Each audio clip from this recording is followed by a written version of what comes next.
Hi, my name is Kristen Molitor, and I've worked in many different areas within the church, in many different areas, from parish formation to working in a seminary to working in the diocesan offices.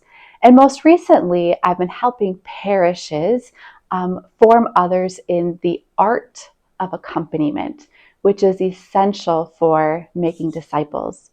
In 2013, Pope Francis released his apostolic exhortation called The Joy of the Gospel.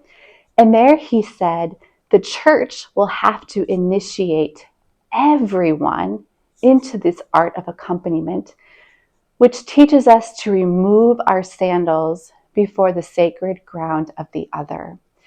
So I love how Pope Francis highlights that everybody is called to accompaniment, not just certified spiritual directors or those in ministries or those with pastoral theology certificates, but everybody is called to journey alongside someone else in their journey of faith. And this is because Christianity is essentially relational. We come to grow closer in our relationship with Jesus in relationships with others.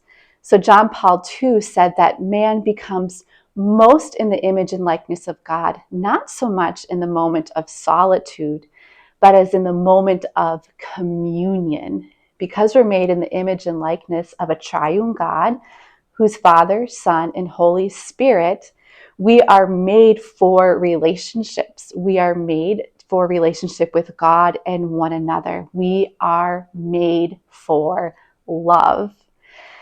So while it's important to grow in the truths and the tradition of our faith, it's also important to share our faith with others, to share our hearts with one another. When Pope Francis says, accompaniment calls us to remove our sandals before the sacred ground of the other, it's because at the heart is at the heart of accompaniment, where we share our thoughts, our feelings, our desires, where we're struggling, where our gifts and talents are, what our joys are, what our struggles are.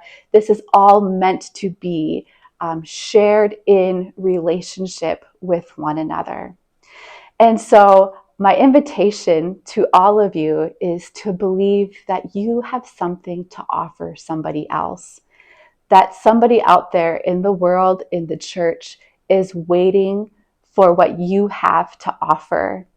The love of God has been poured into your heart at baptism, and the love of God in your heart is waiting to be shared with somebody else. So don't be afraid of accompaniment. Don't be afraid to journey alongside others on their journey of faith, because we are made for relationship. We are made for communion. We are made for love.